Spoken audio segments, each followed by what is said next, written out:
नमस्कार दोस्तों, मैं जयपाल, आपका अपने YouTube चैनल में हार्दिक स्वागत है। आज अपन पढ़ेंगे टेंस के बारे में। TENSE, टेंस का मतलब होता है काल। टेंस का मतलब होता है काल। अब टेंस कितने प्रकार होते हैं? 3 प्रकार के। एक होता है present tense, PRESENT present, PENSE present tense. एक होता है पास्ट टेंस और एक होता है future tense, FUTURE, future tense. Present tense का मतलब होता है वर्तमान काल, पास्ट टेंस का मतलब होता है भूतकाल और फ्यूचर टेंस का मतलब होता है भविष्य काल। तो प्रेजेंट टेंस का मतलब होता है वर्तमान काल, पास्ट टेंस का मतलब होता है भूतकाल और फ्यूचर टेंस का मतलब होता है भविष्य काल।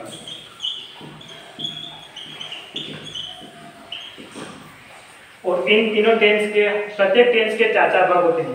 तो प्रेजेंट टेंस के 4 भाग में आएंगे। सबसे पहले आएगा सिंपल टेंस, दूसरा भाग आएगा कंटिन्यू, CONTINUOUS, तीसरा भाग आएगा परफेक्ट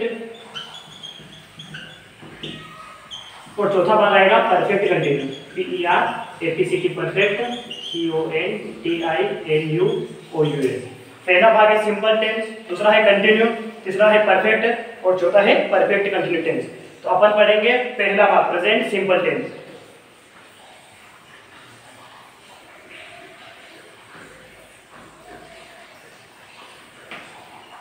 अपन सबसे पहले पढ़ेंगे present simple tense, PRESENT present, SIMPL simple, TENSE। सबसे पहले इसकी चाहिए अपने को हिंदी पहचान। प्रेजेंट टेंस की सबसे पहले आपको चाहिए हिंदी पहचान। इसमें हिंदी पहचान आएगी कि जिन वाक्यों के अंत में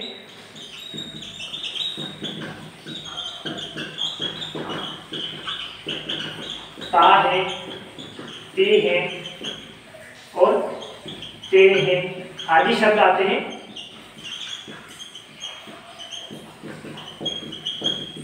उसे प्रेजेंट सिंपल टेंस कहते हैं।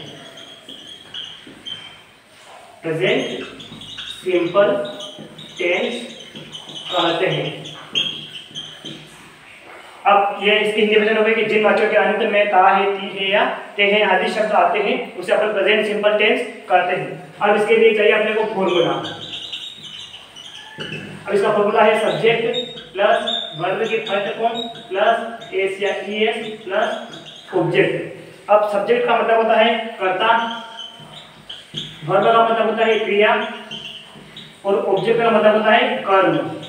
जो कार्य कर रहा है वो कर्ता में आएगा, वर्ब जो कार्य किया जा रहा है वो क्रिया में आएगा और जो काम अपन कर रहे हैं वो कर्म में आएगा। अब इसके लिए अपन एक उदाहरण लेते हैं, क्वेश्चन है एग्जांपल,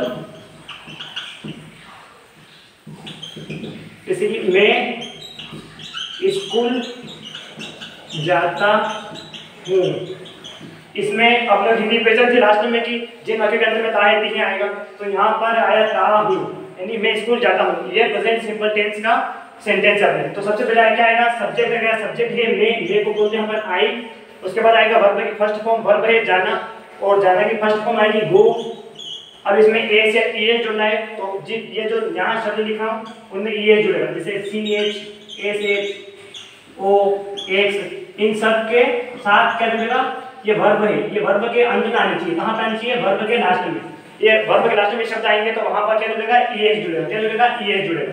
तो अपन आई जी गो, अब यहाँ पर O है तो यहाँ पर भी O लिख रखा है, तो अपन यहाँ पे क्या जोड़ेंगे? ES जोड़ेंगे। तो आई गोस, अब वो कहाँ जा रहे हैं? अब एक स्थान से दूसरे स्थान पर जाते हैं तो अब टू का प्रयोग करते हैं, तो आई गोस टू स्कूल। ये हो गया, ये अपना प्रेजेंट सिंपल टेंस। तो अगला पढ़ेंगे प्रेजेंट कंटिन्यू टेंस।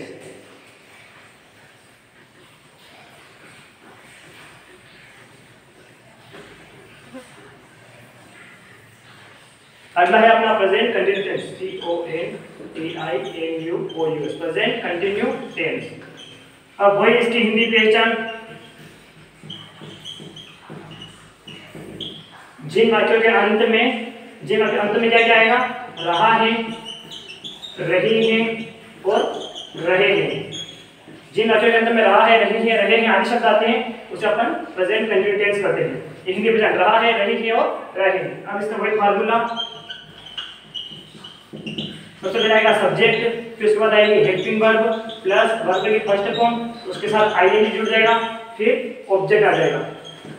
वही अपने सब्जेक्ट वही कर्ता, सब्जेक्ट को कर्ता बोलते हैं, ऑब्जेक्ट को कर्म बोलते हैं, वर्ब को क्रिया बोलते हैं और हेल्पिंग वर्ब को सहायक क्रिया, हेल्पिंग वर्ब को सहायक क्रिया। अब इसमें हेल्पिंग वर्ब कौन कौन सी जुड़ेगी? हेल्पिंग वर्ब इज, एम और आर। इज एक वचन के लिए प्रयोग करते हैं अपन, एक वचन शब्द के लिए इसका प्रयोग करते हैं। एम का प्रयोग सिर्फ आई के लिए होगा और आर का प्रयोग बहुवचन शब्दों के लिए होगा, आर का प्रयोग बहुवचन शब्दों के लिए होगा। अब इसमें जैसे एक वचन शब्द कौन कौन से आएंगे? ही, शी, इट। जैसे ही, शी, इट या कोई भी एक नाम आ जाए, या कोई भी एक नाम आ जाए। वैसे ही एम का प्रयोग सिर्फ आई के लिए होगा और आर का प्रयोग बहुवचन के लिए। बहुवचन कौन कौन शब्द आएंगे? जैसे वी है, यू है, दे है, या कोई दो नाम ऐसा रहता है, जैसे दो नाम जैसे राम एंड श्याम, दो नाम ऐसा रहता है, वहां पर आर का प्रयोग बहुवचन का प्रयोग होगा। जैसे अपन ये फार्मूला हो गया, अब कोई भी एग्जांपल लेते हैं, एग्जांपल लेते हैं। अब एग्जांपल में आएगा कि राम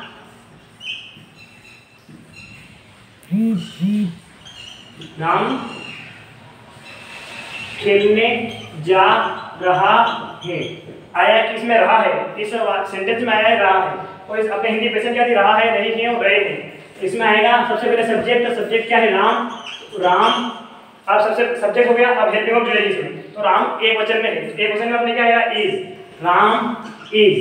अब सब्जेक्ट हो गया, हेल्पिंग वर्ब हो गई, अब आएगा वर्ब की फर्स्ट फॉर्म, वर्ब है जाना, तो ये जी ओ लिख दिया, वर्ब की फर्स्ट फॉर्म हो गई, उसके बाद आईएनजी जुड़ेगा, क्या जुड़ेगा? आईएनजी, तो जी ओ या आईएनजी। सब्जेक्ट हो गया, हेल्पिंग वर्ब हो गई, वर्ब की फर्स्ट फॉर्म हो गया, आईएनजी हो गया, अब जुड़ेगा ऑब्जेक्ट। तो क्या कर रहा है? वो खेलने जा रहा है, कहां जा रहा है? खेलने। तो राम इज गोइंग प्ले, ये राम इज गोइंग प्ले, कहां जा रहा है? वो खेलने जा रहा है, ठीक है ना। अब अगला पढ़ेंगे अपन present perfect tense.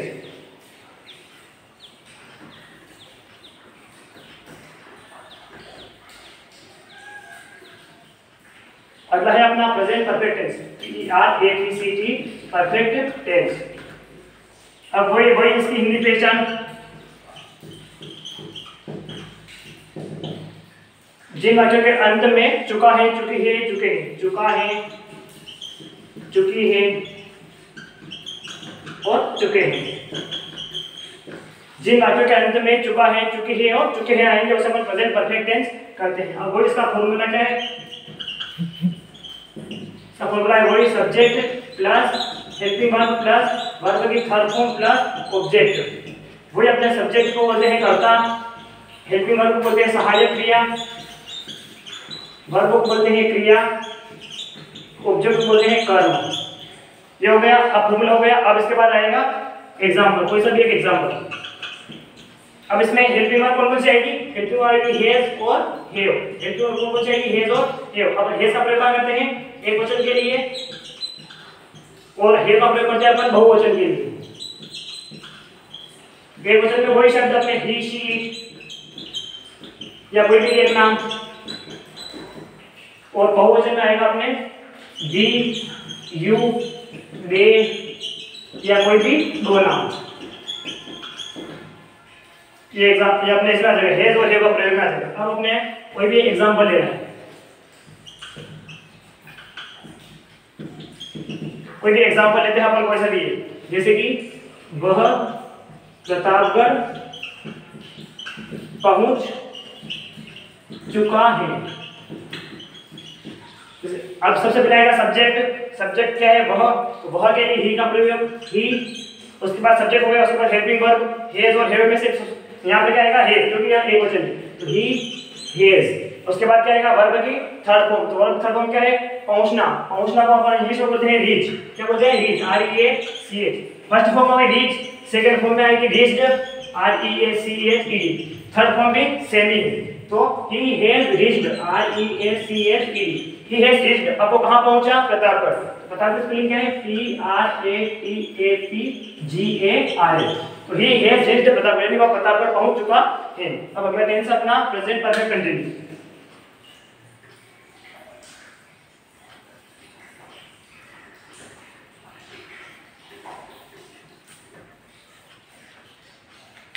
Present perfect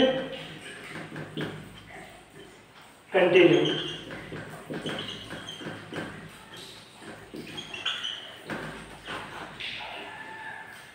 अपन वही इसका हिंदी पहचान क्या आएगी, इसकी हिंदी पहचान, इसकी हिंदी पहचान आएगी समय से रहा है, समय से रही है और समय से रहे हैं।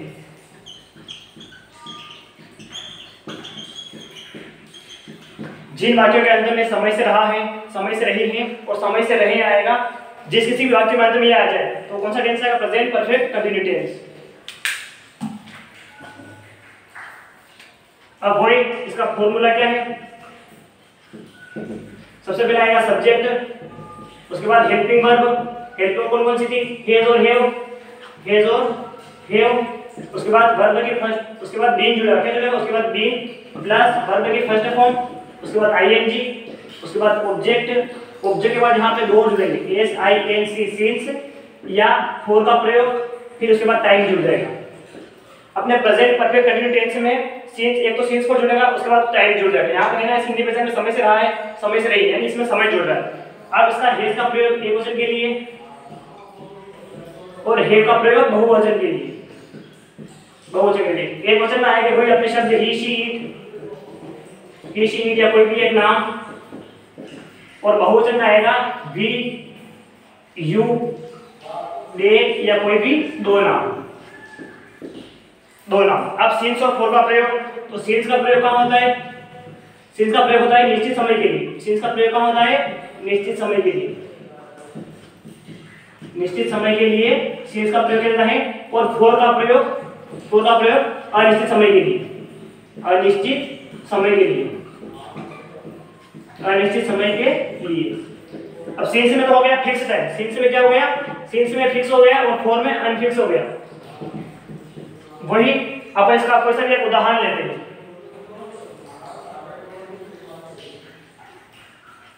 अब इसका क्वेश्चन एक उदाहरण लेते हैं, जैसे एग्जाम्पल है, जैसे कि वह 2 बजे से पुस्तक पढ़ रहा है, वह 2 बजे से पुस्तक पढ़ रहा है। तो इसमें टाइम दे दिया कि 2 बजे, वह 2 बजे से अभी तक पढ़ ही रहा है, लगातार काम किए जा रहा है। तो सबसे पहले क्या आएगा, सब्जेक्ट, ये सबसे पहले आएगा सब्जेक्ट, तो ही। इसके बाद आएगा सब्जेक्ट हो गया, उसके बाद हेल्पिंग वर्ब आएगी, हेल्पिंग वर्ब क्या है, हेज, क्योंकि वह अकेला है। एक वचन के लिए किसका प्रयोग करते हैं, हेज का प्रयोग करते हैं, तो ही हेज। उसके बाद आएगा बीन, आएगा ही हेज बीन, सब्जेक्ट हो गया, हेल्पिंग वर्ब हो गई, बीन हो गया। अब वर्ब की फर्स्ट फॉर्म, क्या पढ़ रहा है वो क्या कर रहा है, पढ़ रहा है, तो पढ़ने के लिए क्या आएगा, read, R E A D, verb की फर्स्ट फॉर्म हो गई। उसके बाद आईएनजी जुड़ेगा, तो रीडिंग, फिर यहाँ आईएनजी जुड़ गया। उसके बाद ऑब्जेक्ट, क्या पढ़ रहा है, पुस्तक पढ़ रहा है, तो he has been reading book. अब अपने वही, अब ऑब्जेक्ट यहाँ तक खत्म हो गया। अब इसके बाद सिंस और फॉर का प्रयोग करते हैं, तो सिंस का प्रयोग कहाँ पर करते हैं अपन, फिक्स टाइम के लिए, तो 2 बजे फिक्स टाइम है कि 2 बजे से पढ़ रहा है, तो since, S I N C, since. उसके बाद सिंस के बाद क्या आएगा, कितने बजे से पढ़ रहा है, 2 बजे से, तो सिंस 2 o'clock, ये सिंस 2 o'clock। ठीक है दोस्तों, धन्यवाद।